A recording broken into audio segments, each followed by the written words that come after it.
The leading causes of kidney failure are diabetes, both types, and uncontrolled or inadequately controlled hypertension.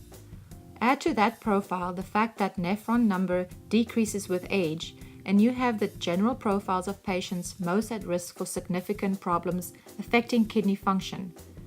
Older patients, those with diabetes or chronic hypertension, and those with more than one risk factor. There are 3 renal emergencies. Number 1 is acute renal failure. This is a sudden drop of urine output to less than 400 to 500 milliliters a day, a condition called oliguria. The second renal emergency would be chronic renal failure, which is an inadequate kidney function due to permanent loss of nephrons.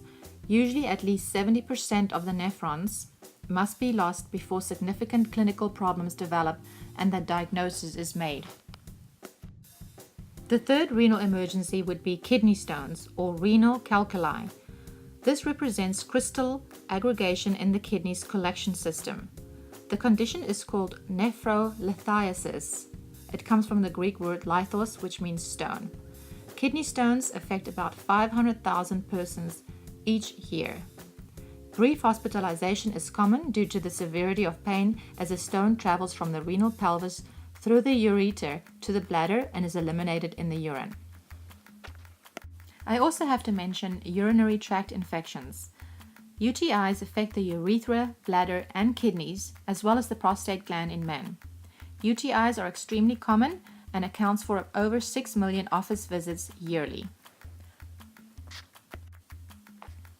So in summary, other than directly causing toxins into the kidney, which would be similar to cement being poured into a washing machine of our body, which would be the kidneys, there are 3 other ways, and the easiest way to remember it is to divide it into 3 H's.